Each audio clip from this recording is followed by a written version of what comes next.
O sétimo selo, então, os 7 anjos com as suas trombetas. Quando o cordeiro abriu o sétimo selo, houve silêncio no céu cerca de meia hora. Então vi os 7 anjos que se acham em pé diante de Deus, e lhes foram dadas 7 trombetas. Veio outro anjo e ficou de pé junto ao altar com um incensário de ouro, e foi-lhe dado muito incenso para oferecê-lo com as orações de todos os santos sobre o altar de ouro que se acha diante do trono. E da mão do anjo subiu à presença de Deus a fumaça do incenso, com as orações dos santos. E o anjo tomou o incensário, encheu de fogo do altar e o atirou à terra. E houve trovões, vozes, relâmpagos e terremoto. Então os 7 anjos que tinham as 7 trombetas prepararam-se para tocar. Então, Apocalipse 8:1, quando o cordeiro abriu o sétimo selo, houve silêncio no céu cerca de meia hora. O cordeiro abriu 7 selos. Aqui estão uma referência a respeito dos 7 selos. Este selo aqui é o último. Então, houve um silêncio no céu cerca de meia hora. A Bíblia não dá a razão porquê disso. Não se tem referência, a gente pode só conjecturar o porquê disso. Quando o cordeiro abrir o sétimo selo, que é o último, serão entregues aos 7 anjos as 7 últimas trombetas, que contém a última e pior sequência de juízos jamais vista. A ruptura do sétimo selo abrirá definitivamente o livro. Na sua abertura, serão revelados os juízos das 7 trombetas. Então, as 7 trombetas vai ser uma sequência de juízos. Nas mãos dos anjos de Deus, elas, as trombetas, representam castigos iminentes. O número 7 dessas trombetas indica que Deus trará algum julgamento perfeito, completo e inteiramente apropriado para realizar seu propósito contra o mundo dos ímpios. Silêncio no céu antes dos juízos das trombetas. Isto é tão literal quanto o que está afirmado. Silêncio no céu por quase meia hora. A razão para o silêncio não é mencionada. Esse silêncio revela a intensa expectativa quanto ao que está por vir ao mundo. Em outras palavras, se até aqui tem sido ruim, a intensidade do juízo irá aumentar muitas vezes. E a gente fecha com esse último comentarista: o tempo no céu não se mediria como na terra, mas João transmite em termos humanos a impressão que esta pausa lhe dá. Então, Apocalipse 8:2, então vi os 7 anjos que estão em pé diante de Deus, e lhes foram dadas 7 trombetas.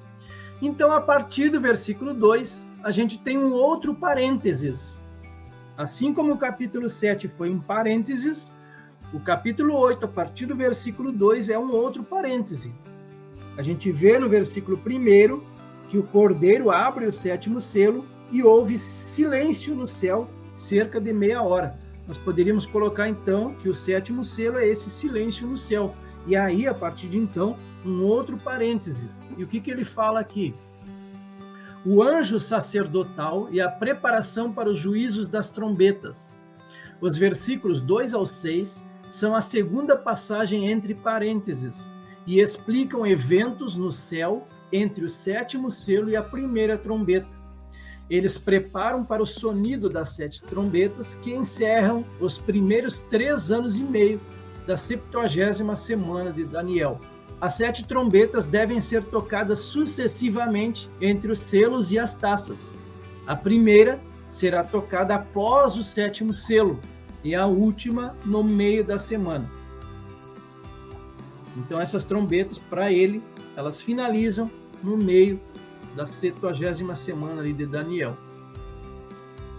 Então, há uma ligação entre trombetas e sacerdotes. A gente vê isso na Bíblia, em várias passagens, como aqui Josué 6:4. 7 sacerdotes levarão 7 trombetas de chifre de carneiro adiante da arca. No 7º dia, rodeareis a cidade 7 vezes, e os sacerdotes tocarão as trombetas. Apocalipse 8:13 e 4, veio outro anjo e ficou de pé junto ao altar com um incensário de ouro, e foi-lhe dado muito incenso para oferecê-lo com as orações de todos os santos sobre o altar de ouro que se acha diante do trono, e da mão do anjo subiu à presença de Deus a fumaça do incenso com as orações dos santos. Aqui é o altar de incenso, uma representação daquele altar terreno que os judeus fizeram lá ainda na época do deserto para o tabernáculo, então ele era mais ou menos dessa forma aqui. Vamos ao primeiro comentarista. Este anjo talvez seja Cristo em seu ofício como sumo sacerdote. O incensário sempre é mencionado com relação ao sumo sacerdote.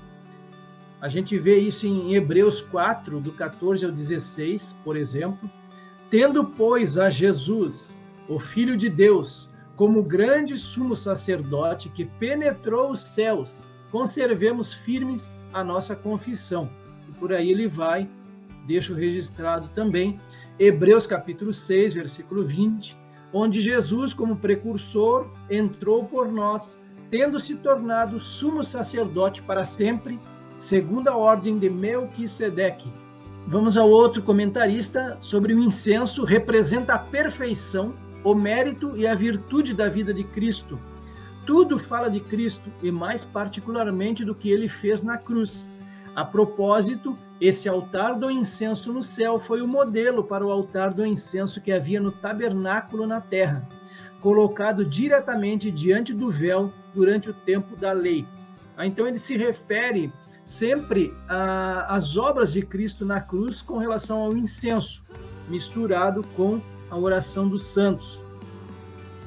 Números capítulo 16, versículos 46 e 47, e disse Moisés a Arão, toma o teu incensário e põe nele fogo do altar, e deita incenso sobre ele, vai depressa à congregação, e faze expiação por eles, porque grande indignação saiu de diante do Senhor, já começou a praga. Mais um comentarista, o incenso celestial, misturado com as orações dos crentes, adiciona fragrância perante Deus. Assim é a oração oferecida no Espírito Santo. Vejam isso aqui, 2 Crônicas 26, 16 ao 18. Mas havendo-se já fortificado, exaltou-se o seu coração até se corromper, e transgrediu contra o Senhor seu Deus, porque entrou no templo do Senhor para queimar incenso no altar do incenso. Porém, o sacerdote Azarias entrou após ele, e com ele 80 sacerdotes do Senhor, homens valentes, e resistiram ao rei Uzias, e lhe disseram, a ti, Uzias, não compete queimar incenso perante o Senhor, mas aos sacerdotes, filhos de Arão, que são consagrados para queimar incenso. Sai do santuário, porque transgrediste, e não será isto para a honra tua da parte do Senhor Deus. Levítico 16, 12 e 13, tomará também o incensário cheio de brasas de fogo do altar, de diante do Senhor, e os seus punhos cheios de incenso aromático moído, e o levará para dentro do véu, e porá o incenso sobre o fogo perante o Senhor, e a nuvem do incenso cobrirá o propiciatório, que está sobre o testemunho, para que não morra. Salmo 141, 2. Vejam que interessante esse salmo aqui. Suba a minha oração perante a tua face como incenso, como aroma aceitável, diante de Deus. E as minhas mãos levantadas sejam como sacrifício da tarde. Deixo aqui também mais algumas referências. Essa aqui é muito interessante também. Romanos 8, 26 e 27, sobre a intercessão do Espírito.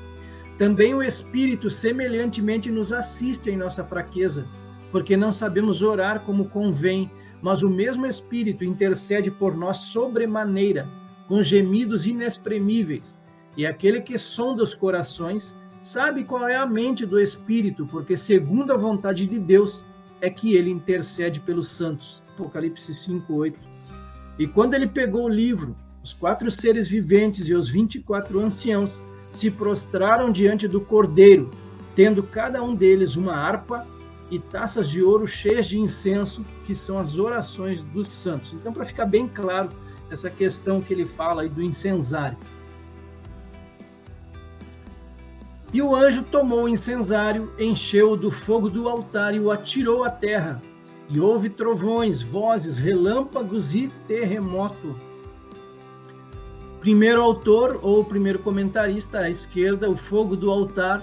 Esse é o altar de bronze no céu, que tipifica a morte de Nosso Senhor, que era necessária para que o homem pudesse ser redimido. E como é evidente aqui, o céu está cheio de representações dessa morte sacrificial e expiatória. Mais um aqui, esses acontecimentos terão lugar cerca de 2 anos e meio depois do início da grande tribulação.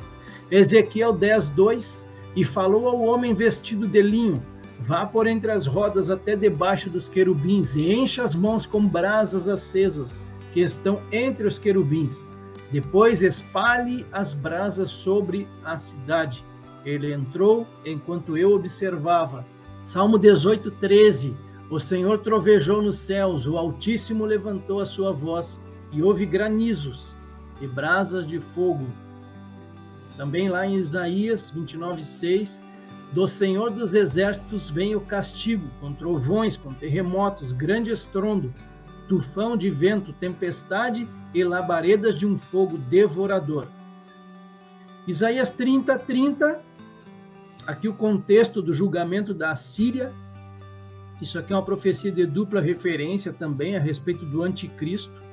O Senhor fará ouvir a sua voz majestosa e fará ver o golpe do seu braço que desce com indignação de ira, no meio de chamas devoradoras, de chuvas torrenciais, de tempestades e de granizo.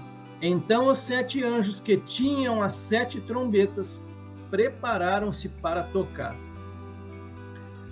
Referência a respeito desse versículo aqui, eles, os anjos, se revezam para tocar suas trombetas, provando eventos sucessivos, como acontecem com os 7 selos e as 7 taças. Quanto ao caráter literal dos eventos das 7 trombetas, eles devem ser tão literais quanto a revelação que lhes é dada. Devemos tornar simbólico aquilo que é simplesmente literal. As pragas do Egito foram literais, por que não estes eventos? Fechamos o capítulo 7 e iniciamos o capítulo 8. O 7º selo encerra aqui e a partir de agora vão começar as trombetas serem tocadas aí pelos anjos.